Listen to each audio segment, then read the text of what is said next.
So hello and thank you for joining me. That was my new introduction, by the way. Let me know if you think it was great or terrible down below. All opinions always welcomed. We are doing some simple sketches today, and I just wanted to talk to you as I go about why I'm doing each sketch and what I'm enjoying or perhaps even not enjoying from it. And I'd love to hear from you the kind of things you like doodling away at and sketching away at. So these are going to be 5 tiny little, let's call them works of art, because why not? But, small, tiny art on my page. And all of them drawn from memory, so no references today. But all based on something real, something I've encountered recently. And actually, the first 3 that we're drawing here, a couple of geese on the left, then this building, which is actually a pub called the Mousetrap Inn. Fantastic name for an inn. These 2. And the next one coming are all from Lower Slaughter and Bourton-on-the-Water. Spent 4 days there teaching art to an amazing little group of people. And of course, throughout all that time, I was, being creative, noticing creative things, hopefully. And so these kind of scenes were fresh in my memory. But I didn't get a huge amount of time just to doodle and be playful like this. So that's why I came back and I immediately just wanted to do these things, these little things for me. At the same time, I was pretty tired. I really enjoy these kind of intense workshops, multiple days of lots of creativity, but it does also take it out of you. We all get tired doing them. Me and everyone attending gets very tired. So being able to have a way of switching gears, coming down and having a bit of fun, whilst also being creative, whilst feeling productive, I think is really useful. So I create myself these little sketches to do. One thing I really wanted to try with these little sketches, and I think little sketches are a great place to experiment and try things out. One thing I wanted to try was doing absolute minimal numbers of brush strokes. So instead of having a plan of exactly where each colour is going to go, instead of sort of painting by numbers and filling in the areas within the ink that I've drawn, I had this idea that it'd be fun to try and limit the number of brush strokes I use on each piece to perhaps less than 10. Well, what I've managed so far, we've got 5 brush strokes on the geese and we've got 5 brush strokes on the little copse of trees. I wonder if you could count that back and agree with me, or perhaps you feel that some of my brushstrokes were cheating. For example, that little stroke of yellow, I'm counting that as 1, even though I moved my brush quite a long way within it. But this is teaching me things about how I can minimize the color, how I can link things, and how I can allow things to kind of squirge out, for want of a more technical term perhaps. But as a little plan, as a little test, these tiny little doodle sketches really allow me to be pretty risk-free and unworried about what happens. If these turn out to be absolute rubbish, I've wasted 10 minutes of my day. But I've not even wasted 10 minutes of my day because I've learnt something. Now you can see me going back into these little doodles after, and this is perhaps breaking my plan to do fewer than 10 brushstrokes, but no plan survives contact with the enemy.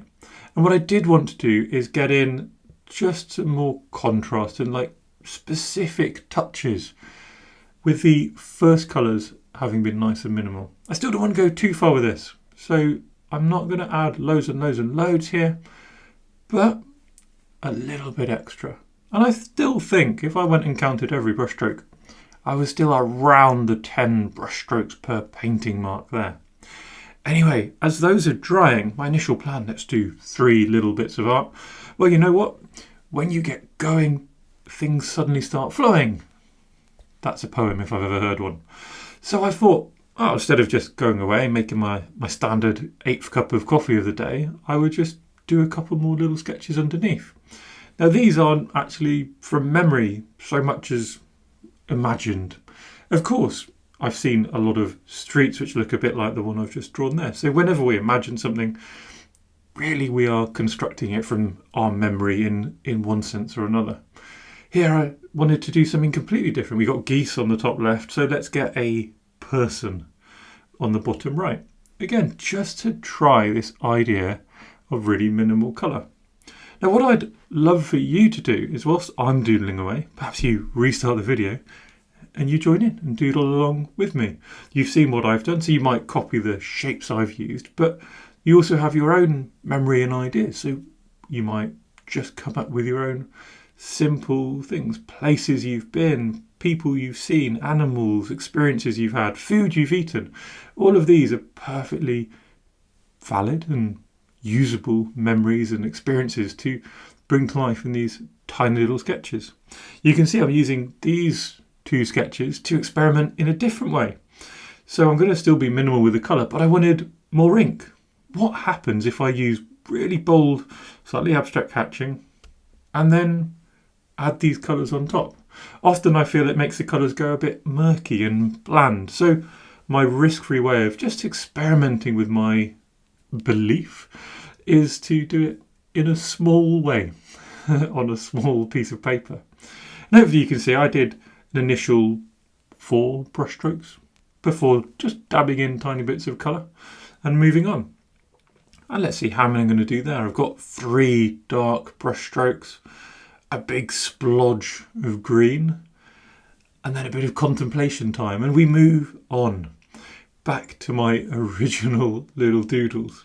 Now, for those who've seen lots of my videos before, you'll probably know I often talk about a kind of 5-step process. I've got step 1 where I ink in my shapes, step 2 where I apply loose colours, and step 3 where we embolden those colours. And that's kind of what I'm doing here.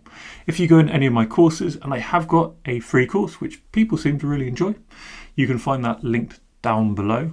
But if you go on those courses, I lay out that process very clearly for you, and I think it's a really good way to think and be able to approach, well, anything.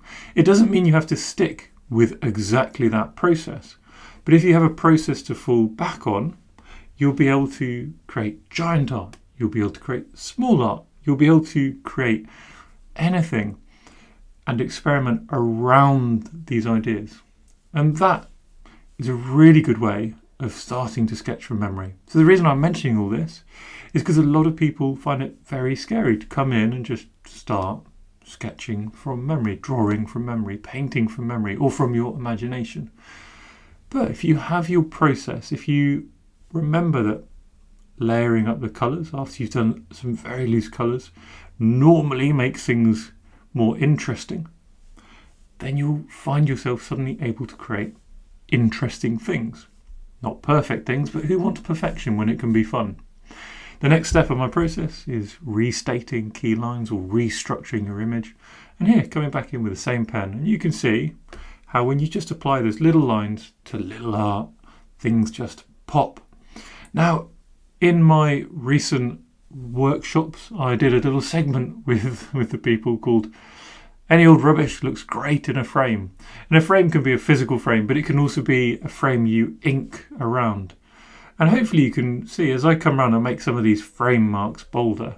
If you're going to get into doing little art, drawing little art in your sketchbook, and you add these little frames around your little art, it will look more than a little fun. It will look really fun. It looks like something really polished and well finished. And just like that, we are pretty much done. It's taken less than 10 minutes. I've experimented with frames, with loose lines, shapes, sketching from the imagination, minimal colour and minimal brush strokes. And I produced something that was a really productive work of my time. I hope this has been useful. Please let me know in the comments what you think, and I'll see you in the next video.